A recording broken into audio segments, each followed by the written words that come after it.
Começa agora, na Tropical 7 FM Juazeiro, o programa da Central para o Campo. Apresentação, Josenaldo Rodrigues. Oferecimento, Central de Adubos. Orgulho de ser agro. Olá pessoal, um abraço aí meu amigo, minha amiga produtor rural, um abraço a vocês todos aí que estão acompanhando o nosso programa agora pela Rádio Tropical 102,5 e também você aqui no nosso canal no YouTube, Central de Adubos Oficial. Um grande abraço, seja bem-vindo, seja bem-vinda. Estamos no ar com mais um programa da Central para o Campo. Esse é um projeto da Central de Adubos com o objetivo de levar informações do agronegócio para você, meu amigo produtor rural, para você, minha amiga produtora rural que está aí no campo nesse momento, nos acompanhando aí na sua fazenda, na sua roça. Muito obrigado pela companhia. Estaremos juntos até às 10 horas da manhã. Muito obrigado por você estar com a gente. E a gente manda um grande abraço para você que está sempre ligado, sempre participando do nosso programa. Hoje é sábado, 30 de julho de 2022. Em Juazeiro da Bahia, o sábado será de sol com algumas nuvens, mas não há previsão de chuva para hoje. A temperatura varia entre a mínima de 18 e a máxima de 31 graus. A velocidade do vento pode atingir neste sábado 14 km por hora. A umidade relativa do ar fica entre 26% e 88%. A incidência solar do dia começou às 5 horas e 57 minutos da manhã e deve terminar aí às 5 horas e 38 minutos da tarde. Hoje será noite de lua nova. E amanhã, domingo, aqui em Juazeiro da Bahia, será de sol com algumas nuvens e também não há previsão de chuva, segundo a meteorologia. A temperatura deve variar entre a mínima de 19 e a máxima de 30 graus. A velocidade do vento, amanhã, domingo, deve chegar a 29 km por hora. A umidade relativa do ar varia entre 22% e 80%. A incidência solar do domingo começa às 5h57 e deve terminar às 17h37. Vamos saber agora como estão sendo comercializadas as principais culturas do Vale do São Francisco. Os dados são fornecidos no mercado do produtor de Juazeiro. Atenção para os preços. A manga Tome está variando em R$ 2,70 a R$ 2,80 o quilo. A manga Palmer está cotando em média a R$ 2,50 o quilo. A uva BRS Vitória está sendo cotada a R$ 5,50 o quilo. A BRS Núbia a R$ 5,50 o quilo. A uva Itália a R$ 4,25 o quilo. A uva Benitaca, em média, está sendo cotada a R$ 4,25 o quilo. A BRS Isis a R$ 4,00 o quilo. E o tomate está sendo cotado em cerca de R$ 60 a caixa com 26 quilos. O melão amarelo, R$ 3,00 o quilo. A melancia, R$ 2,00 o quilo em média. Cebola pera, entre R$ 60 e R$ 65 a saca com 20 quilos. A cebola roxa, entre R$ 45 e R$ 50 a saca com 20 quilos. Goiaba paloma verde, a R$ 70 a caixa em média, a caixa com 20 quilos. O maracujá, primeira, R$ 60 a caixa. Maracujá de segunda, R$ 40 a caixa. Banana prata primeira, R$ 1,73 o quilo. E a banana prata de segunda, em torno de R$ 1,35 o quilo. A banana Pacovan, R$ 32,00 o cento. Esse é o programa da Central para o Campo, um projeto da Central de Adubos há 11 anos no mercado. Já temos 8 lojas para atender você melhor, produtor rural, minha amiga produtora rural. Temos lojas em Petrolina e Petrolândia em Pernambuco. Na Bahia temos lojas em Irecê, João Dourado, Juazeiro e também em Paripiranga. E em Sergipe estamos na cidade de Itabaiana. E se prepare, vem mais uma loja em breve aí da Central de Adubos para você.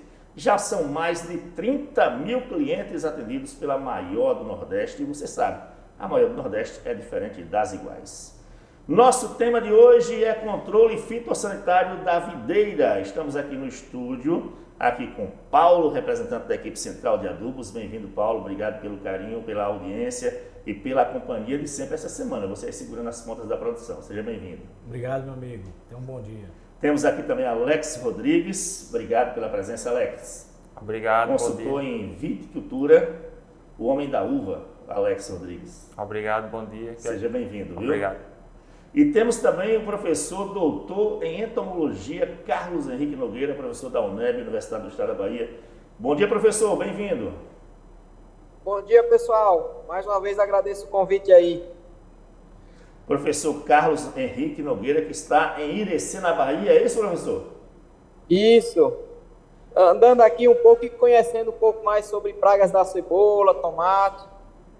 Então, além de especialista em uva, em viticultura, o senhor também está se especializando em outras culturas também. Cebola, uva, tomate. Então, a gente procura aprender um pouco, né? Porque assim, pragas, todas essas culturas a gente sabe que tem. E muitas vezes muda um pouco, vamos dizer assim, muda a espécie da praga, porém os princípios são os mesmos. E aí a gente sempre aproveita essas oportunidades para estar aprendendo, estar ensinando um pouco no campo.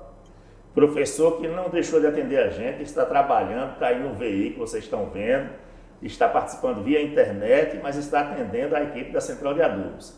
Obrigado, professor, por essa disponibilidade, viu? Então vamos começar falando de controle fitossanitário da videira. O que é isso? Controle fitossanitário, professor?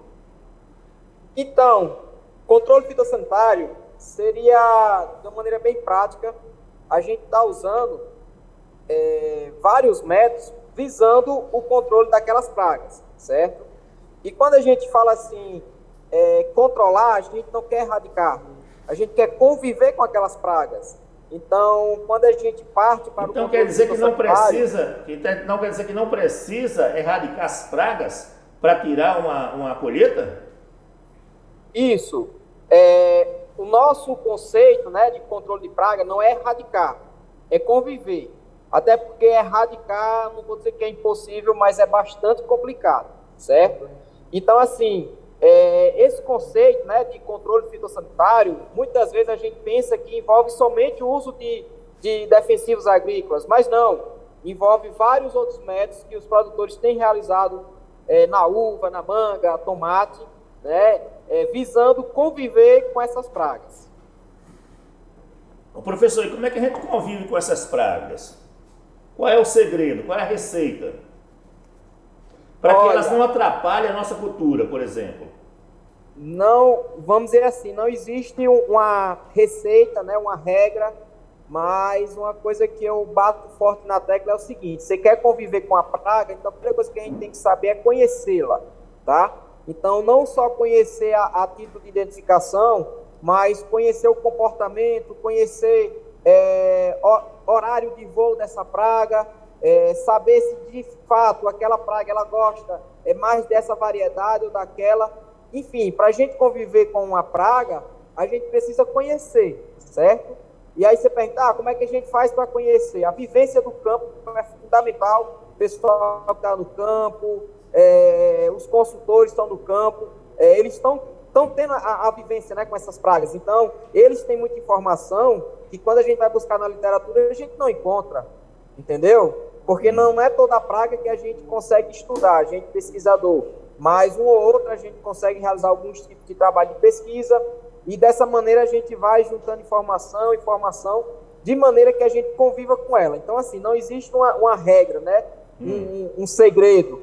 O que eu sempre bato na tecla, a primeira coisa, a gente tem que conhecer o comportamento dessas pragas, que muitas vezes a gente conhece vivenciando ali no campo, né?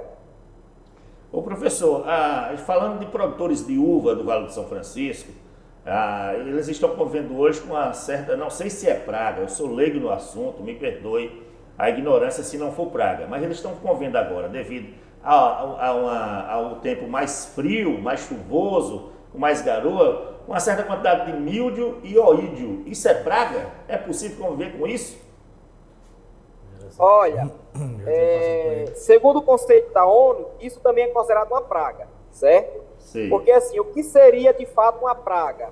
Uma praga é todo organismo vivo que venha causar dano econômico. Porém, de maneira prática, né, no campo, praga, a gente muitas vezes se refere somente a inseto, e doença é doença. Porém, qualquer organismo vivo, ele pode ser sim uma praga, certo? Pois está ocasionando um dano econômico. Com relação ao míldio e oídio, são doenças aí que acometem a cultura da videira. Tem como a gente conviver? Tem, certo?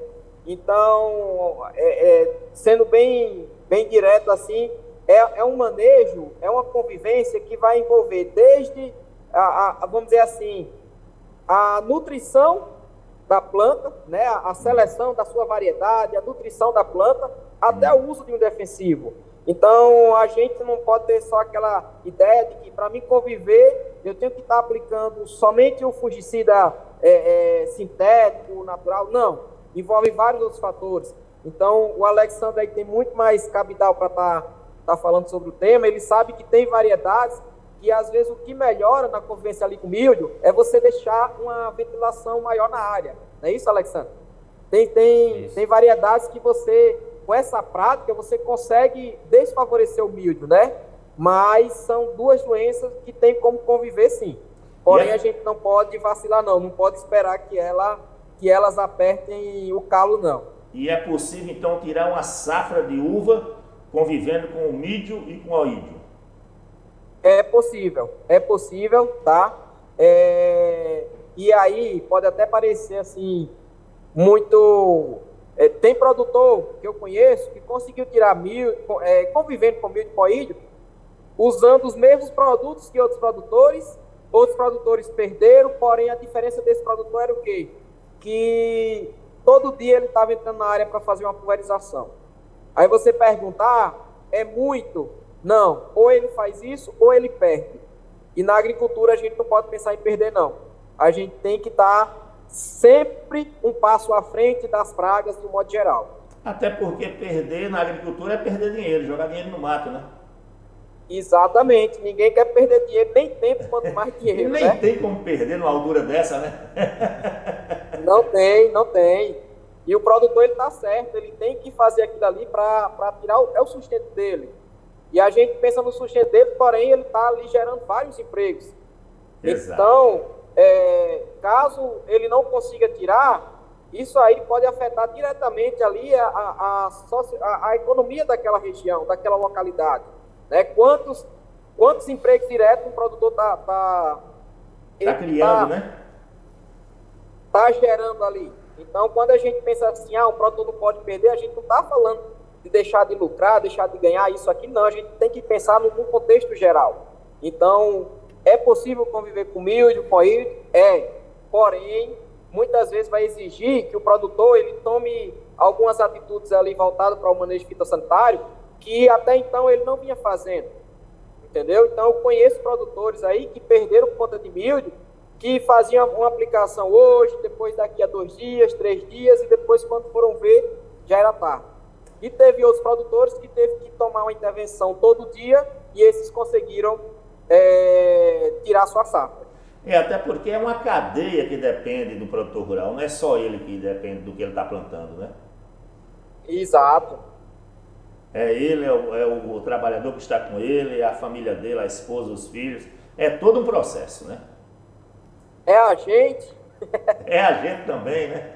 É a gente também. É o senhor, sou eu, somos todos nós, né? Até porque Exato. Quem fornece nossa alimentação é o produtor rural, né? Exatamente. Então, se não tiver agricultura, para que tem curso de agronomia? Pois Se não tem curso de agronomia, por que teria professor de entomologia, né? O senhor não estaria na UNEB hoje, né? Não estaria na UNEB. Professor, e quais são as principais pragas da cultura da uva aqui no Vale do São Francisco? O que mais afeta os produtores? Então, a cultura da videira, ela é acometida por várias pragas. Tivemos... Desde o início ali, desde a brotação até a colheita, o produtor ele tem problemas ali com praga. Quando a gente pega assim, a fase fenológica da cultura, você tem ali na brotação. A gente vai ter problema com ácaro da gema, certo? Que antes da gema brotar, o ácaro já está lá, ocasionando problema ao produtor. Nós temos problemas com cigarrinha verde, né? Que é uma praga aí que realmente dá muita dor de cabeça também aos produtores. Parece alguma coisa de lagarta? Parece, mas vou dizer que nessa fase aí, essas duas pragas seriam de maior importância econômica. Chegou na fase florada, a gente tem problema principalmente com trips, tem problema com uma lagarta, né, em algumas regiões do vale, que é a Lasiotiris luminosa, que é uma lagarta ali que já começa a atacar da pré-florada até a fase de colheita. Nesse meio tempo aí, se o produtor ele não tiver um programa de monitoramento eficiente, ele vai ter problema com ácaro rajado, com ácaro vermelho. Por que eu falo essa questão do monitoramento? Porque quando a gente monitora, a gente já identifica ali o problema no início. Passou dessa fase, a gente vai ter problema ali com a traça dos cachos, que é outro problema também, principalmente nas uvas com cacho compactado, cochoninho. Estamos tendo um pequeno problema aí com a conexão do professor via internet. Para você que está acompanhando pelo YouTube, deve estar vendo. Voltou, professor. Acho que agora voltou, viu? Professor. Oi? Pronto, voltou. A gente tá... não voltou completamente. Sim, acho que agora sim. Pronto, tá escutando agora? Sim. Agora estamos ouvindo. Não, travou de novo. Estamos tendo um pequeno problema aí com a conexão com o professor Carlos Henrique Nogueira, que é professor da UNEB, da Universidade do Estado da Bahia. Ele é doutor em entomologia, está participando via internet, porque ele está viajando hoje e não está conseguindo a conexão com a gente aí. Mas a gente vai seguir o nosso programa aqui hoje, também com o Alex Rodrigues, que é consultor em viticultura. Assim que a gente restabelecer a conexão com o professor Henrique, a gente volta a conversar com ele, tá bom? Se ele tiver tempo, até porque ele tem um compromisso agora, daqui a pouco, e não sei se ele vai ter tempo de voltar a conversar com a gente. Alex Rodrigues, bem-vindo mais uma vez, seja agraciado por nós aqui, por aceitar nosso convite. Muito obrigado, você que é consultor em viticultura. Então, o professor está falando das principais pragas da videira aqui no Vale do São Francisco. Quais são as que mais incomodam, além do míldio e do oídio, porque já está dando um trabalho danado nessas duas aí, né? Assim, quando fala como o professor falou, mesmo para a gente no dia a dia do campo, a gente separa doenças e pragas. Vamos dizer que... Qual é a diferença entre doenças e pragas? Me perdoe pela... De forma bem prática, as doenças seria mais essa questão, doença fúngica, bacteriana, virose, e as pragas seria ligado mais à questão mesmo de insetos. Certo. Lagartas, então, ácaros. Tudo que é inseto a gente separa praga. Inseto basicamente é praga. Até para facilitar a linguagem do dia a dia do produtor no campo. Sim.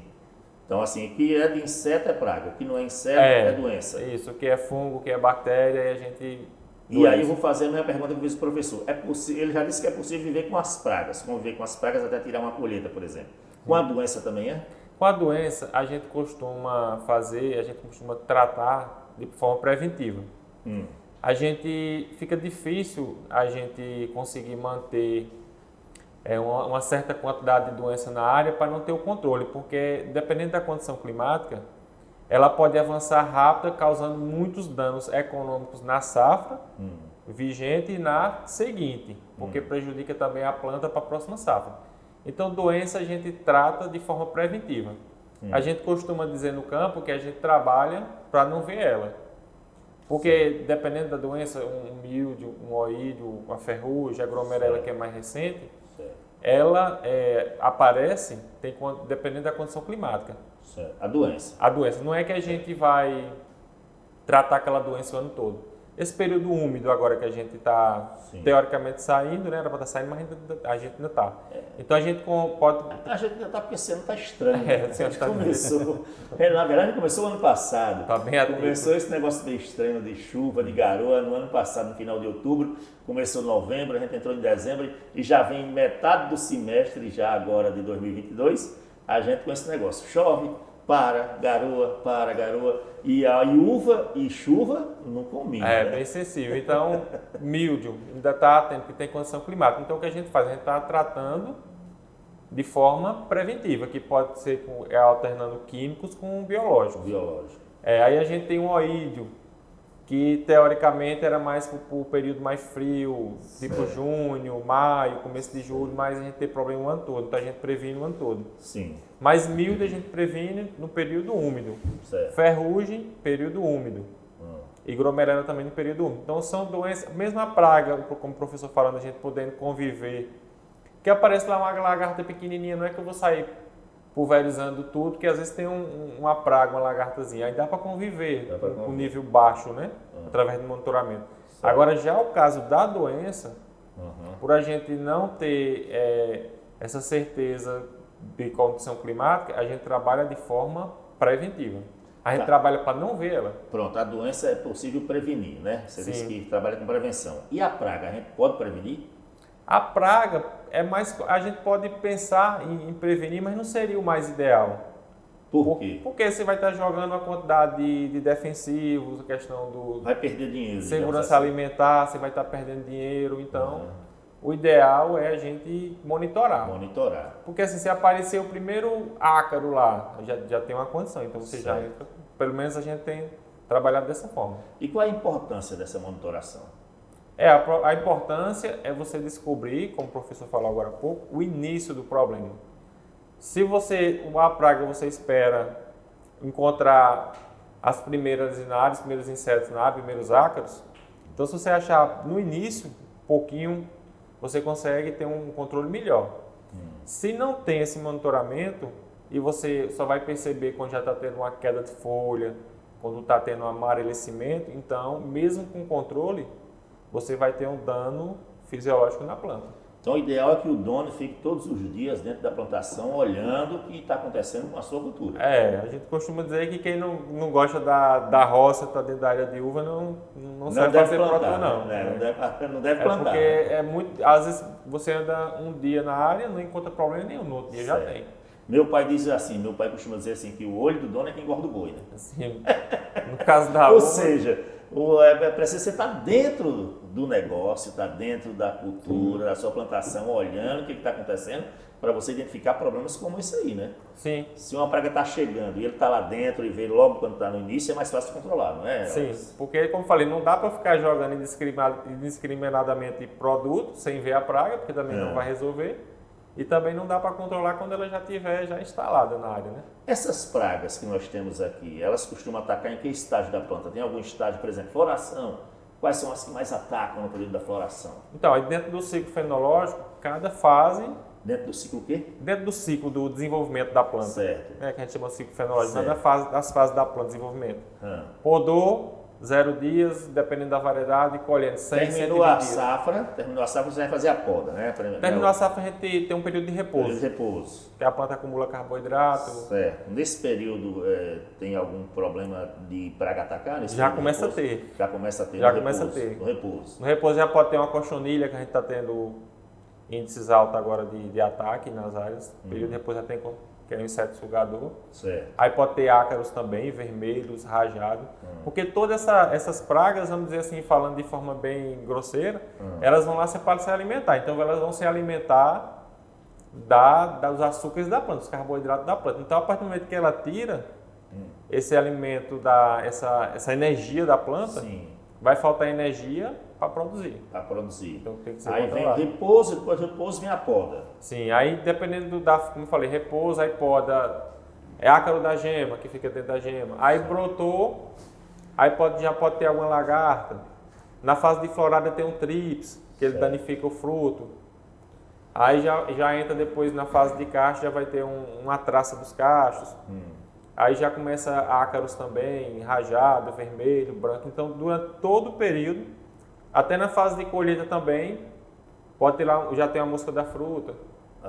Que Dependendo também da ataca, fase. ataca a mosca da fruta, que é uma das mais perigosas assim que a gente tem aqui no Vale do São Francisco, digamos isso, porque ela destrói tanto para o mercado interno como para o mercado externo, Isso. né? Tô certo? Sim. Ela ataca também durante a poda? Não, a mosca da fruta, Só mais longe, né? Perto já no quando fruto já começa mesmo. a frutificar, né? Isso? Que ela ataca no fruto, não é isso? nós temos relatos mais de quando a fruta já está na fase já ali próximo da colheita, mas também tem áreas que ela começou a atacar bem antes da fruta começar a amolecer. Mas era uma praga mais do final de ciclo. Ô Alex, agora assim, tirei a colheita, tem o repouso, depois eu vou fazer a poda. Há, por exemplo, a possibilidade de eu eliminar algumas pragas ou doenças durante a poda, porque na poda eu vou tirar um monte de rama da fruta, digamos assim, da fruteira. A gente pode eliminar algumas pragas e doenças Nessas ramas que eu vou jogar fora? Sim, Pode ser? pode eliminar sim. Você Pode, já pode né? tirar, por exemplo, o ideal é que tire até no repouso mesmo, mas no período da poda, você vai trabalhar, você vai deixar o material melhor. Melhor que a gente fala é mais sadio, com aspecto melhor para a produção, com o diâmetro de ramo ideal. Então todo material que não é, vamos dizer assim, que não é o ideal para deixar para produzir, a gente tira. E aí algum que já tiver ali com a praga ou com a doença, o ideal é que se retire. E dependendo da praga, por exemplo, se for algum cacho que for lá mumificado com gromerelo, o ideal é que tire da área, não deixe nem ali, para que quando tem a umidade, esse fungo não venha eclodir ali na E é área. possível o produtor ver esse fungo, essa praga a olho nu? Sim, É possível? é possível sim. Principalmente quem está dentro da área, que tem um conhecimento, ele identifica fácil ali um ramo cheio de Uma cochonilha, roxonilha, com milho. com milho, aí já elimina. Certo. E não vai prejudicar o desenvolvimento da cultura para a próxima safra? Tirar esses ramos que estão doentes, digamos assim? Vamos dizer assim, se tiver bem afetada e tiver que tirar um número alto, com certeza você vai afetar seu potencial produtivo. Por isso que, voltando ao que eu falei, tudo tem que se controlar no início. Então, É bom estar de olho desde o início, o É, tempo porque todo, né? O tempo todo. Ficar vigilando o tempo todo, né? porque à medida que o produtor tenha que fazer uma poda mais drástica para eliminar problema de doença de praga, quer dizer que o controle inicial dele não foi bom, então ele já vai começar a ter perda. Então, Para poder evitar uma poda mais drástica, né? Também. sim, que aí uma poda mais drástica vai afetar na produção. E de que maneira ele pode controlar? Vamos supor, ele está lá, terminou a colheita, ele está de olho, ó, surgiu aqui uma praga, um mildio, por exemplo, uma cigarrinha, sei lá. De que maneira ele pode evitar que essa cigarrinha, esse mildio, ele se propague, ele aumente? Aí vamos, tem algo, é uma engrenagem, é um sistema, tem umas condições. Ah, Vamos lá, para ter esse controle, entra o produto químico ou biológico, tem que ter o produto. sim. Entra a questão da aplicação. Não adianta nada, vamos dizer assim, não adianta muita coisa se comprar o melhor produto, mas o meu equipamento de pulverização não estiver calibrado, não estiver ali tudo ajustado para que faça uma boa pulverização. Então tem parâmetros técnicos para isso. Sim. Outro ponto também importantíssimo é a questão do manejo da planta. Porque a planta, a uva é uma cultura altamente artesanal. Então, por que se usa muita mão de obra na cultura da uva? Porque ela é altamente artesanal. Então, a partir do momento que eu consigo fazer meus tratos culturais de forma em dias e bem feito, um exemplo, amarrou, o seu alvo ali é o cacho, para proteger também. E o cacho e as folhas, mas aquele cacho ali que tiver folha por cima, você tem que tirar a folha para que o produto chegue nele. Então, o produto precisa atingir um alvo. Sim. Então, qual é o meu alvo? O meu alvo é o cacho, ramo e folhas. Então, você vai trabalhar de forma que você não tenha excesso de ramos, você não tenha excesso de folhas e até excesso de cachos, para que o produto atinja o alvo. Então, aquele produtor que simplesmente diz, eu comprei o melhor produto e não estou conseguindo controlar a minha Mas não praga. conseguiu aplicar de maneira eficiente. Às vezes o equipamento mal calibrado, mal dimensionado. O trato cultural deixou muitos ramos demais, e o produto pegou de uma parte e outra não, porque o produto que é aplicado, ele precisa cobrir a planta, vamos dizer assim, o máximo possível. O ideal é que cubra 100%, porque ele só vai ter proteção onde ele atinge. Então o produtor de uva sabe que a planta vem muito ramos, vem de forma descontrolada, e a mão de obra vai fazer com que ajuste isso aí para que tenha condição de receber a pulverização. E qual é a forma mais eficiente, Alex? Você diz assim, a uva é uma cultura que é extremamente artesanal, ou seja, o manejo é manualmente, a maior parte do manejo, não é isso? Isso. Então, e eu vou fazer uma pulverização. Hoje em dia, nas áreas maiores, a pulverização é mecânica, através de tratores, né? Mas tem os pequenos produtores que têm que fazer a pulverização costal, por exemplo, via foliar. Qual é a mais eficiente dessas pulverizações? Vamos dizer o seguinte, que ela é artesanal no sentido do trato cultural, do manejo da planta, definição de ramos, escolher os melhores, escolher os melhores cachos, desbastar. Agora, quanto à questão da pulverização, aí a questão já é mecanizada. É melhor a mecanizada? Com certeza. Mais eficiente? Mais eficiente. Por quê? Porque ela vai ter a Além da questão de otimizar tempo, Sim. tem a questão de uma abrangência maior em relação ao ponto, em relação ao alvo. A máquina vai conseguir jogar esse produto no alvo. Então, bomba costal para uva só se tiver mudinha nova, se tiver formada. Mas o produtor rural, o pequeno produtor rural que não tem, por exemplo, um trator para fazer essa pulverização mecanizada, Produtor rural ainda tem qual é a orientação para ele? Ainda tem muitas áreas aqui que ainda usa a gente fala tração animal. Tem um animal Tem várias áreas. áreas pequenas tem. Infelizmente ainda tem, né?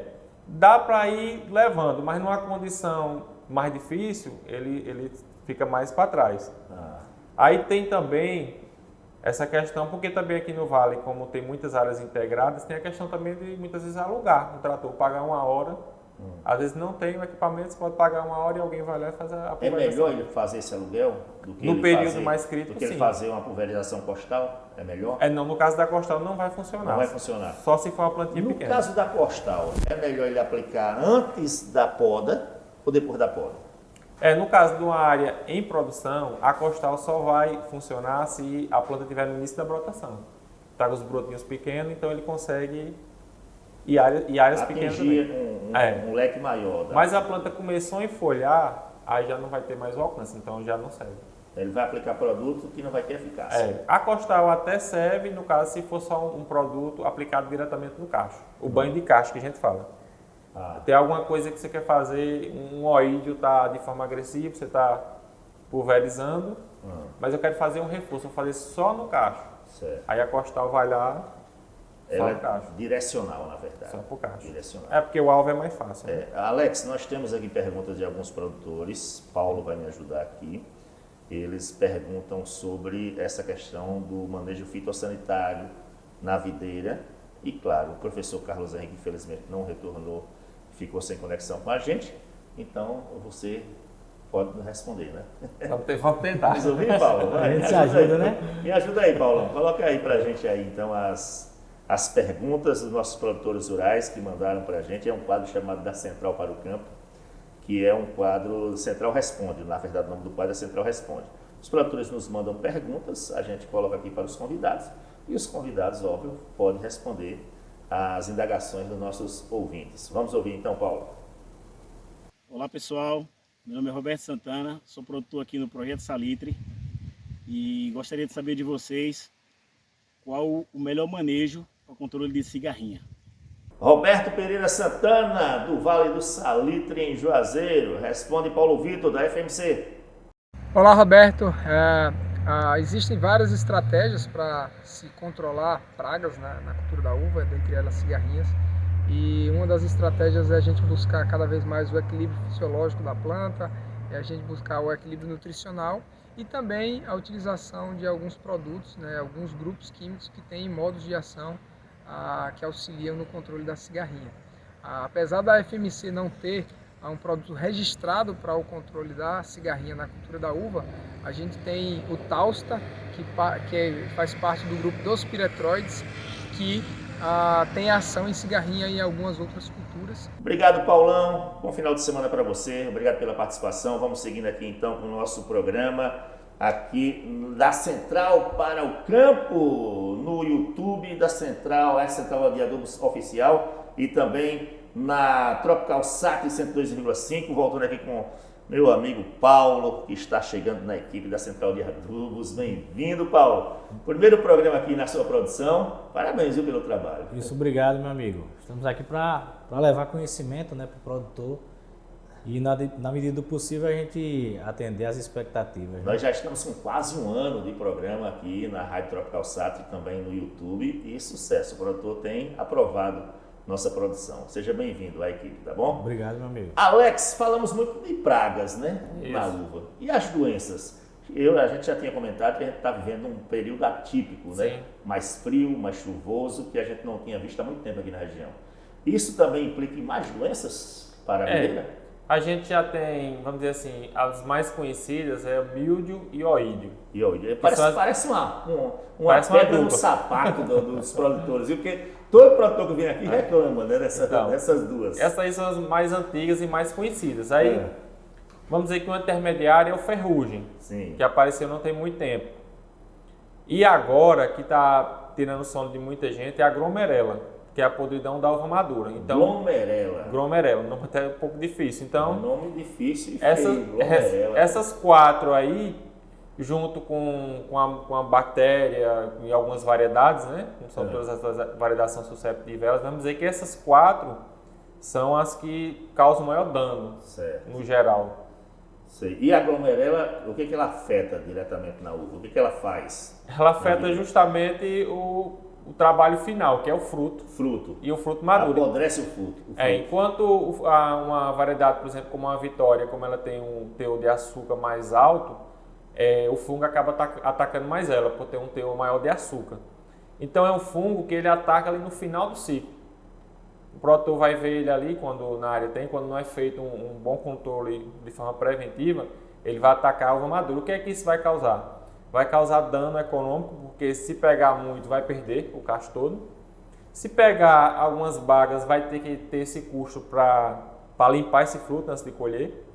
Mesmo colhendo, se passar algum desse fruto e for para uma câmara fria, se for ficar ali resfriada, esse fungo ele vai aumentar ali no período de armazenamento. Então muitos danos que esse fungo causa.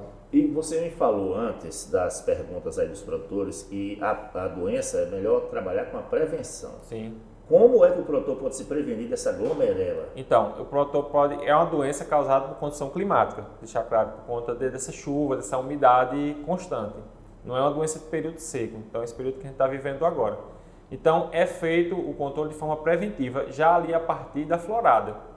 Então, os trabalhos que tem mostrando que a partir da pré-flor, de flor, ali do chumbinho, aplicando ali, fazendo os produtos de forma correta e também fazendo o manejo com que o cacho fique exposto, na questão do produto pegar, a questão do alvo, e também o cacho não ficar muito compactado, para que o produto também penetre o interior do cacho.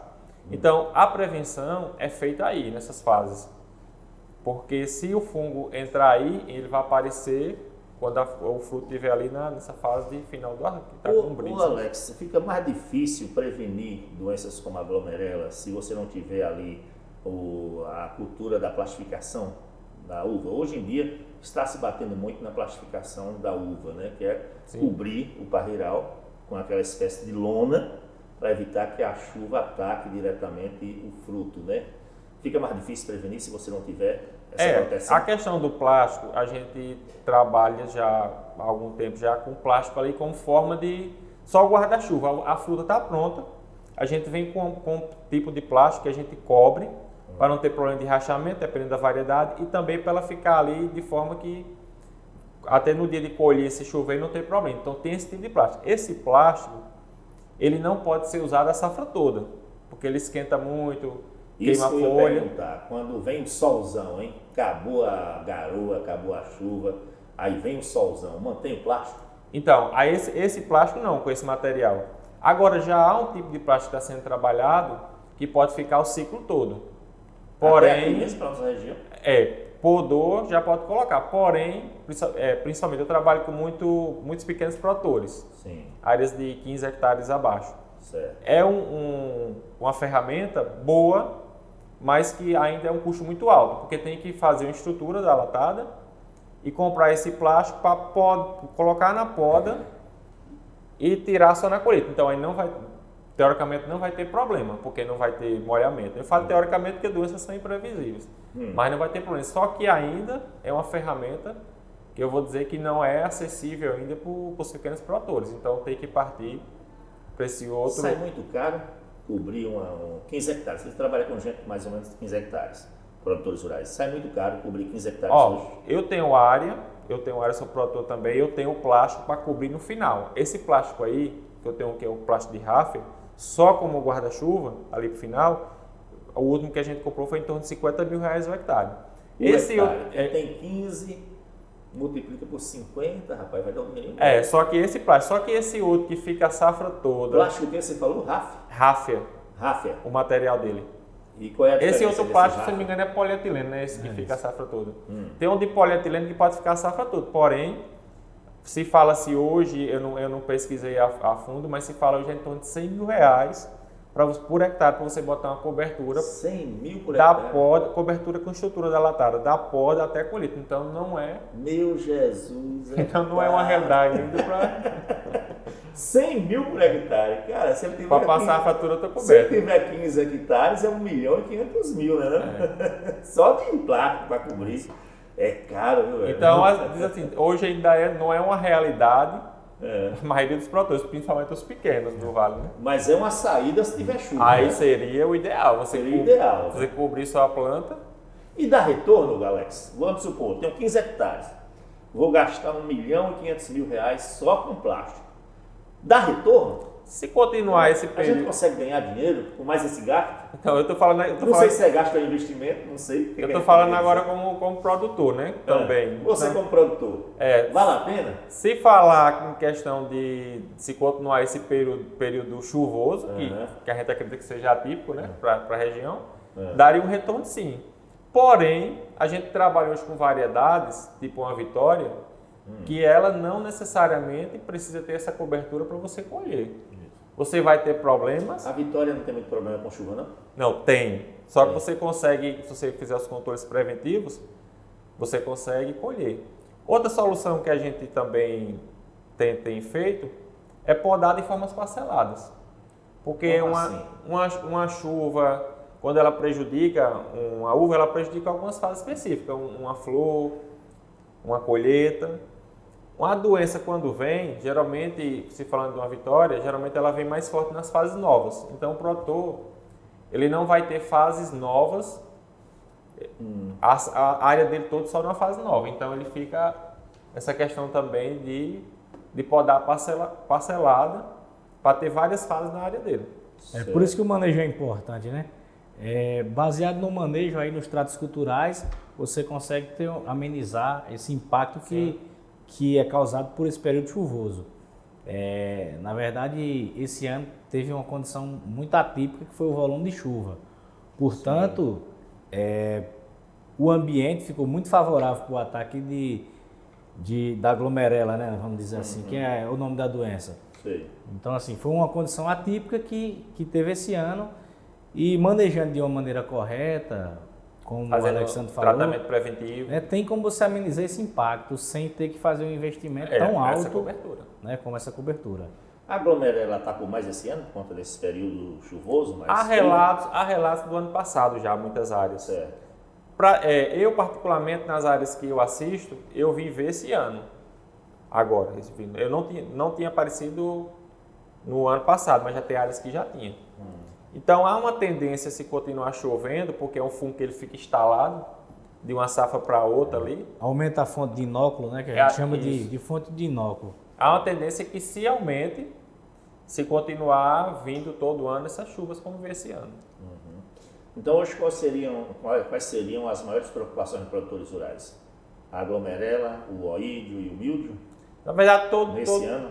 todos são. Assim, é o que mais está incomodando de doença? No período chuvoso, aí vem todas, um ferrugem, um míldio forte. O oídio até que está se aparecendo mais agora, mas o oídio até que não foi um problema esse ano, até agora então, né? Mas foi mais o míldio, o ferrugem e essa glomerela que é a podridão da uva madura.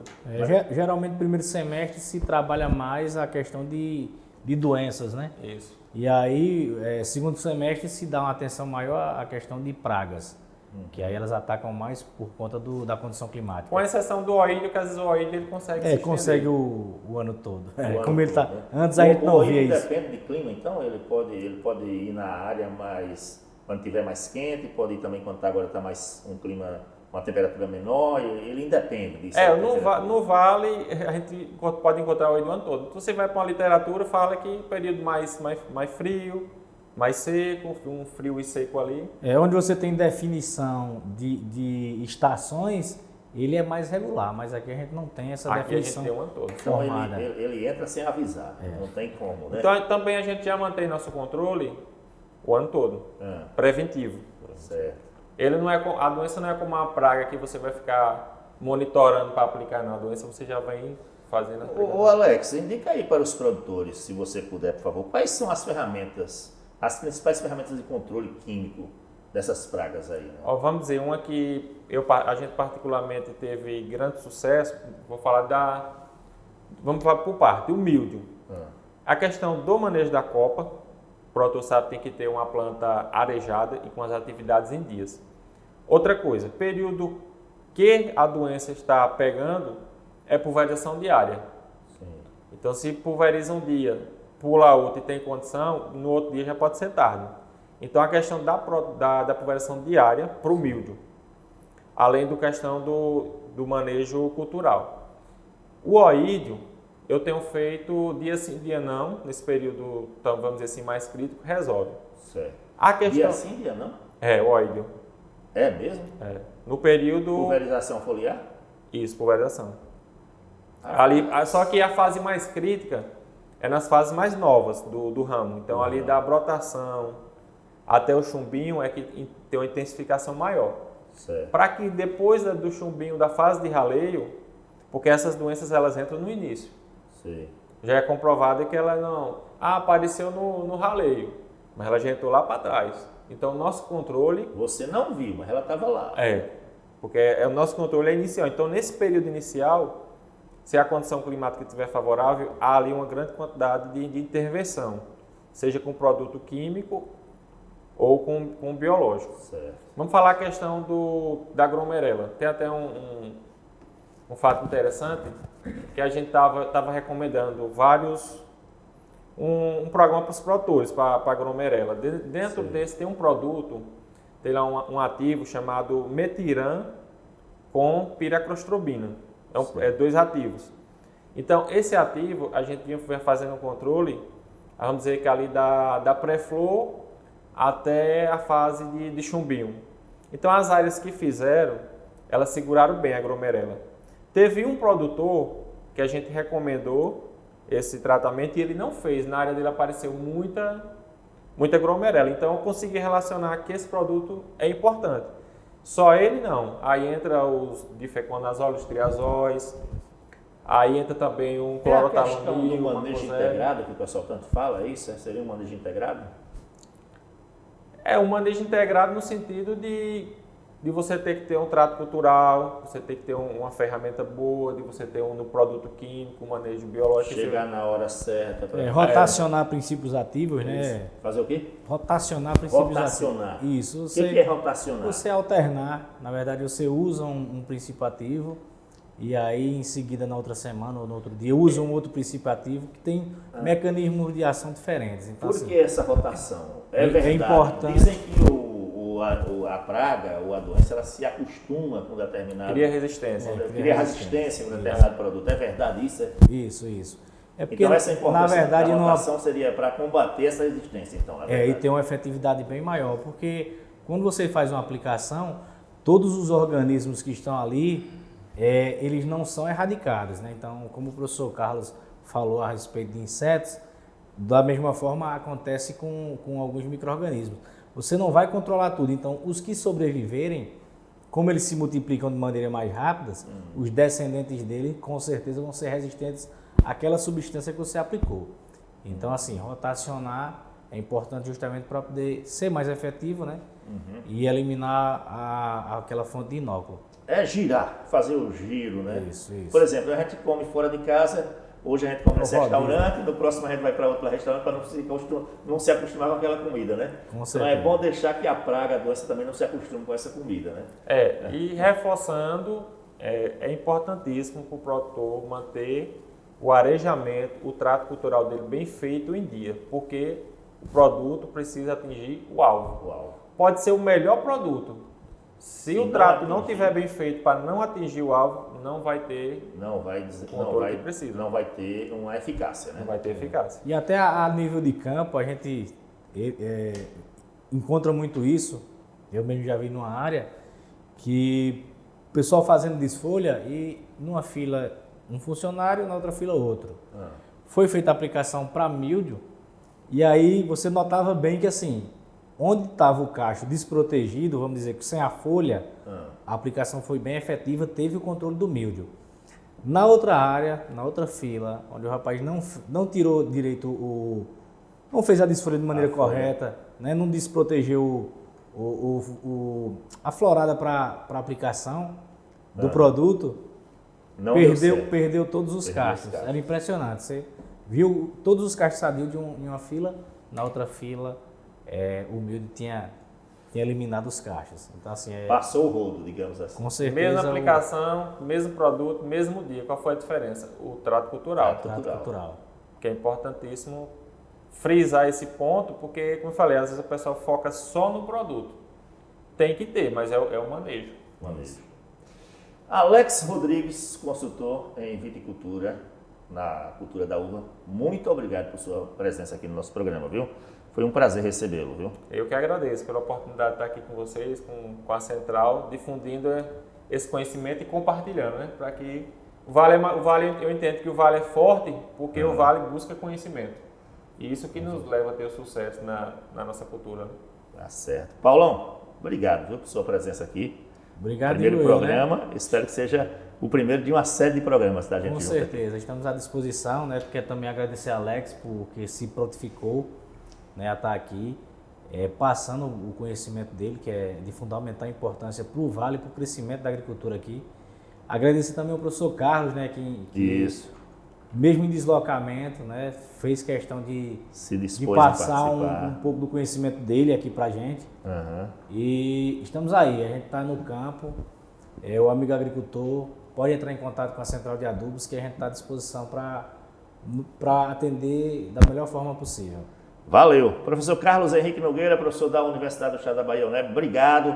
Ele mesmo viajando se dispôs a atender a gente, a participar aqui, dar um pouco do seu conhecimento para o produtor rural. Um grande abraço, estamos sempre à disposição. Hoje falamos sobre o controle fitossanitário da videira. No próximo sábado, se o Senhor Jesus nos permitir, estaremos de volta às 9 da manhã. Bom final de semana! Todos os sábados, a partir das 9 da manhã, você tem um encontro marcado na Tropical 7 FM Juazeiro e no canal do YouTube Central de Adubos Oficial, com o programa da Central para o Campo.